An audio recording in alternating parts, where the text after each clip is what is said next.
Hello friends, welcome to my channel Sushant Chess Quiz. Today we are at the next topic and we are going to discuss about quick wins in chess. Of course here we are not talking about games by beginners or intermediate level players. We are going to discuss games where both the players, the average rating is 2450 plus.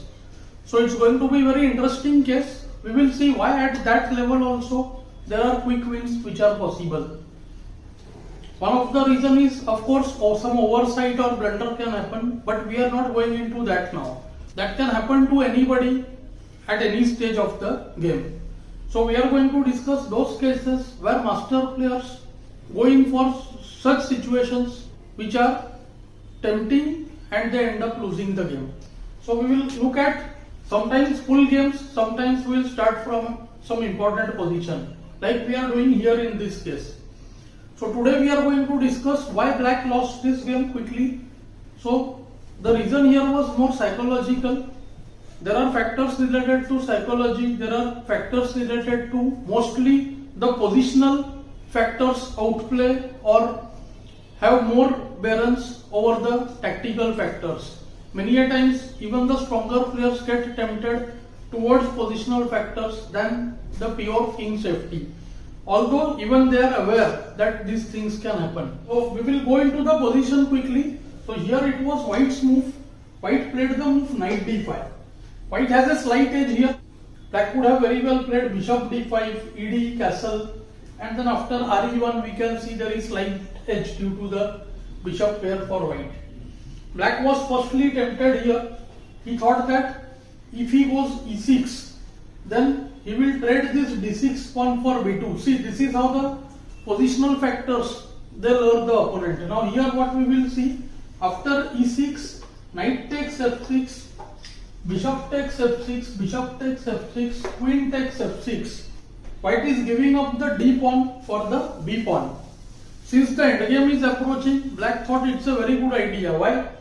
Because the center pawn will be traded for the side pawn, which is not good in the opening generally.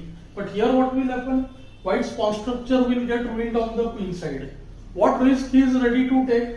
That the king will be in the center. Of course black knows this, but still he is allowing that. What is the reason? Because instantly nothing is happening. So white goes qd6, black plays qb2. Black had a simple idea, the queen will retreat from f6 to e7 and then he will castle, and black can enjoy slightly better position throughout. There is no kingside attack which is going to happen. So this is one of the reasons why he chose not to castle. He could have very well castled, we saw in the other line. Now white goes rook d1. It looks white has nothing much, so he improves the position. Queen goes back to f6. Rook f e1. White is simply improving the position, and now see what happens. Here the psychological part comes into play.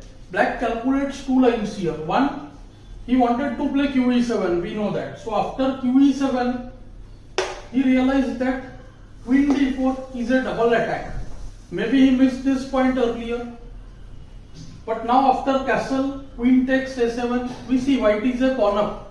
But structurally on the queen side, it's very difficult to make progress. But he didn't want to part with his pawn here. Secondly, he saw if he plays a6 first, then next move queen e7. This looks very logical. Then white gains space after c4, queen e7, queen e5, castle c5. And we see that the rook will establish itself on the strong outpost on d6. Black didn't like this as well. Very similar is the move rook d8 here also. To rook d8 here also same, queen c5, rook d1, queen e7, qe5. Then again same story, c5 followed by rd6. Black is not happy with the resulting positions here. Finally he saw the move b6, which looks best out of the lot. After b6, white plays rook d3. Now queen e7, he comes queen f4, and after castle the queen gets placed on h6. Let's see this position also. b6, rd3, QE7, QF4, castle. This according to me is best out of the lot, but still queen will come to H6, rook will be shifted, maybe there will be F4, F5 breaking the position. So black was not too happy with this as well. So suddenly black got tempted with another idea. He thought that let me do rook d8, trade the rooks, and then I will do a6 followed by queen e7. So here two factors are there. One, because he is not liking the position, the judgment has already gone wrong or the calculation has gone wrong. He goes into a line which he inspects bit less. And secondly, now he is realizing that the king is maybe not that safe. Still, I would say in this game, black didn't suspect it as much because forces are bit less over here. So he went rook d8, qc5, rook takes d1, rook takes d1, a6. Still, it was last chance to play qe7 followed by castle. He didn't want to give up the pawn on a7. Now white gets the very strong qd6. Now suddenly it becomes little difficult. This king in the center is one of such instances where it looks like one move and I will castle. Okay, after this I get to castle. But that one move never comes up. This is what happens here as well. Now you see after qe7, qb8 check and the queen is lost and he gets mated. He went bishop takes e4.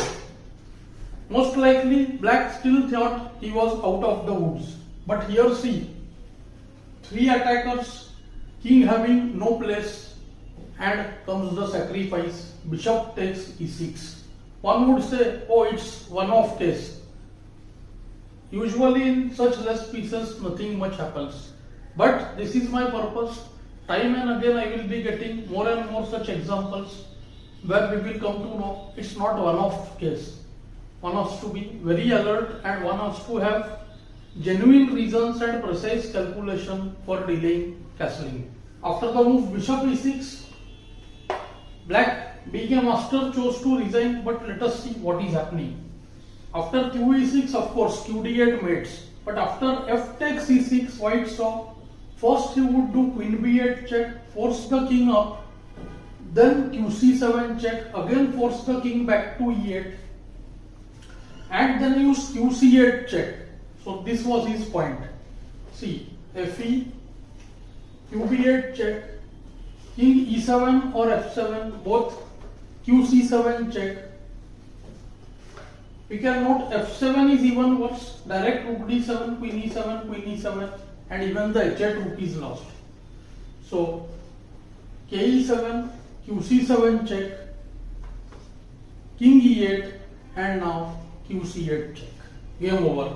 The d7 square gets guarded, and after ke7 there is rook d7 checkmate, and after kf7 also rook d7 check, queen e7, queen takes e7, k takes e7, queen h8. Everything is lost.